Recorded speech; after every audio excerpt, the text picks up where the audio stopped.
Hey guys, thanks for tuning in to another video on ForgottenWeapons.com. I'm Ian McCullum, and I'm here today at Morphy's taking a look at a rather distinctive U.S. Army Civil War revolver. This is the Pettengill. Now, the Pettengill was invented by a guy named C.S., predictably, Pettengill in 1856. It is a double-action only, 6-shot percussion muzzle-loading revolver. He, of course, invented it before the Civil War.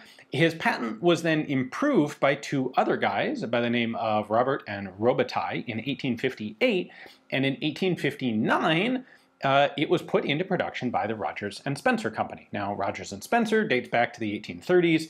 They started off as a farm equipment and gun company, two things that were not really actually that much different in terms of production infrastructure at the time. And they start producing the Pettengill in 31 caliber pocket model and a 34 caliber Navy model. So it's like a little smaller version of the Pettengill, just like this guy. Now, when the Civil War breaks out, Rogers and Spencer is interested in getting in on some of this small arms manufacturing action. And so in December of 1861, Amos Rogers, one of the two named partners in the company, he heads to Washington, D.C., with a couple of 34 caliber Navy Pettengills to look for a contract. And he ends up talking directly to the U.S. Secretary of War, who's really pretty taken by the pistols. This double action thing is kind of cool. Like, there's no hammer sticking out. You don't have to worry about cocking it. Just point it and pull the trigger till the thing's empty. Well, Secretary of War likes the gun and essentially directly orders the Army to issue a contract out for these revolvers, for 5,000 of them at $20 apiece. Amos Rogers actually comes home with a second contract as well. He gets a contract to make 25,000 muskets for the Army as well, something that Rogers and Spencer was well equipped to do. Now, the terms of this revolver contract, it was signed on January 10th, 1862, and they had 90 days to produce the first 1,000 pistols, and then they had to produce the remainder at 1,000 per month. So this is a pretty short time frame, and clearly Rogers and Spencer figured we'll just take the little baby Pettengill and scale it up to 44 caliber. Not a problem. Like, we're pretty well tooled up. Well, as it turns out, they weren't quite. There were some issues in scaling up the pistol. Some of the mechanics of the fire control system didn't quite work if you just, like, made everything a little bit bigger. It took them some time to retool. It also took them some time to build up their manufacturing capacity. They had to double their workforce. They ended up investing something like $25,000 in 1862 dollars in new tools, new machines, raw materials to actually produce this contract. And by the time that 90 days was up, they didn't have 1,000 pistols ready. They had one sample pistol ready and kind of just barely at that. So that gets sent up to DC. And it's relevant to point out here that, like, Springfield Armory, the Army itself, never actually had a look at this pistol. It was ordered essentially directly by the Secretary of War. Well, their one sample pistol goes to Springfield Armory for testing. Like, we would actually like to, look at this before we inspect and approve a whole bunch of them. And the officer who does the testing at Springfield does not like the double action. He writes a report on the condition of the pistol, and he has some pros and some cons. There's some issues with fouling, but maybe they can fix them. It appears to be a well-made revolver. That's good. The double action trigger is a horrible thing that's not relevant, like the military can't use it, and there's no way that this can be fixed because it's essentially, it's an integral element in the design. It is the core fundamental concept of the design, really. And so the Ordnance Office decides, well, that's not a militarily viable pistol, so we'll just cancel the contract. So don't bother sending any, you're outside your terms of the contract anyway because we don't have 1,000 guns, so just forget it. And Rogers and Spencer presumably has a small aneurysm when they hear this because they've invested a tremendous amount of money, and if the whole contract is just canceled on them now, they're immediately going bankrupt. They appeal this back to the government, and in an act that's not that uncommon for Civil War procurement, the government actually recognizes that, well, okay, maybe this wasn't the fairest sort of thing, like, it's the double action trigger that the Army doesn't like, but it's also the double action trigger that the Secretary of War specifically wanted the gun for.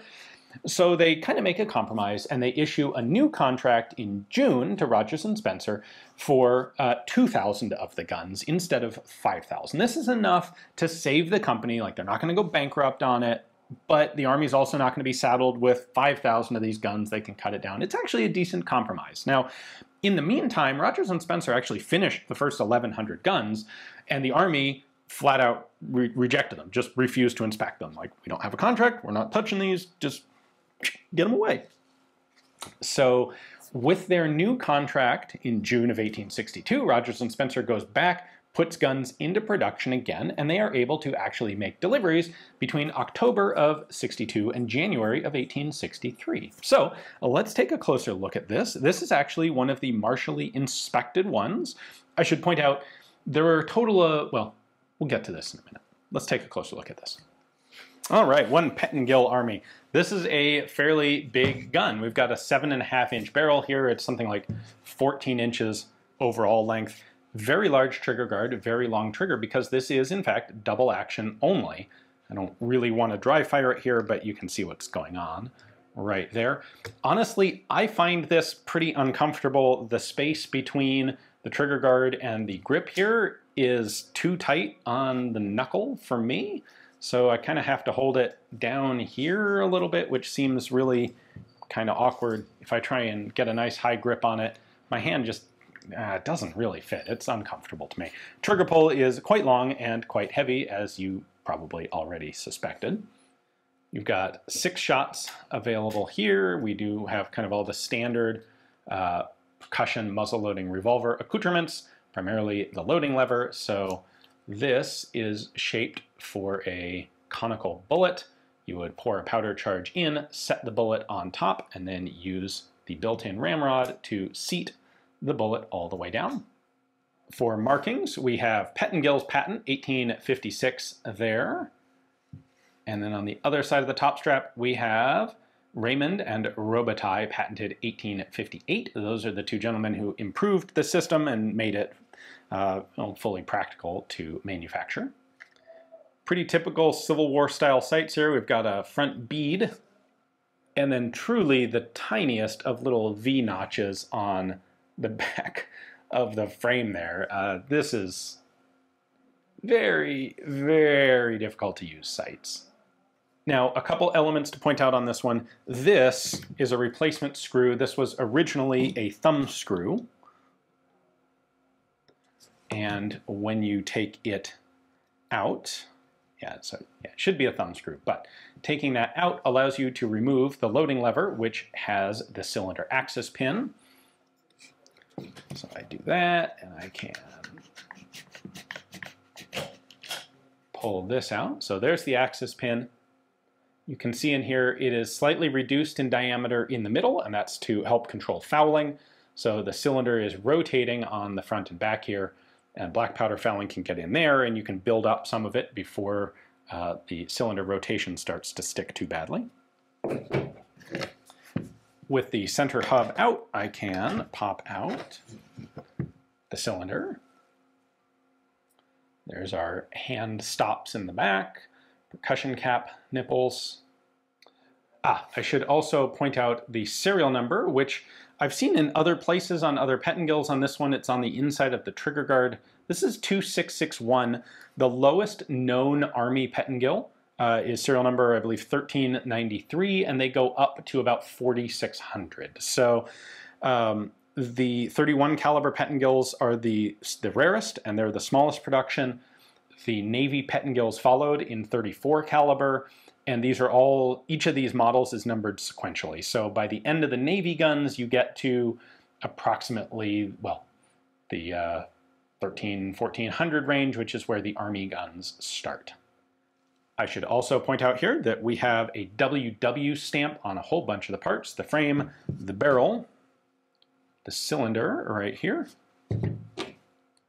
and the loading lever, the ramrod there. WW is William Walters. He was the inspecting officer who actually did the quality control checks and approved these guns for Army service. Now we've got a side plate, a removable side plate here. So I take out this screw, which is what holds on the side plate on the opposite side. Let me go ahead and take the grips off as well. This, by the way, these are replacement grips and a replacement grip screw. All right, with the grips off, we can really see everything here. So there's the main spring. That's what this screw on the back strap is. That just holds the main spring in place. There, that hatchet-looking deal is the hammer. And then this is the hand. So a little bit different than your typical revolver action. You can see when I pull the trigger, the hand is going to raise. That's going to push up on one of these surfaces to rotate the cylinder. And then when you release the trigger, the hand comes back down, and you can see here it is on this stud, and it's got an oblong hole there, so it can actually pull backwards like that, just enough to snap over the stop and drop down to the next position to push the cylinder on the next trigger pull. So what would normally happen here is you're going to pull the trigger, it's going to lift the cylinder up into the firing position. Once it's all the way up, it's going to hold it in position, locked there. Then the hammer drops, and when you reset, release the trigger, it's going to re-cock the hammer back, and it is going to pull this, well, let this drop down, which is going to snap backwards just slightly to clear the notch in the cylinder and reset. So if we look at the back face of the frame here, you see we have a hole for the arbor, we have a slot for the hammer to come through, and then we have a slot right there for the cylinder hand. That's how the gun's going to look when it's fully assembled. There is no second cylinder stop or anything down here as we would perhaps expect on a more modern revolver. All right, so we looked at the serial numbers. Ultimately, about 3,300 of these guns were made in total, but specifically the 44 caliber Army Pettengill. Of those, 2,001 went to the Army. That's the 2,000 they had contracted for, plus the one sample gun they initially sent up. The rest of them were sold on the civilian market. So this is kind of cool in that it is an Army inspected and approved one. That's neat, but they do also exist without those Army markings because the remainders, the initial 1,100 guns that the Army rejected, plus a couple hundred that were rejected for quality control issues out of the 2,000 contract, all those were sold on the civilian market.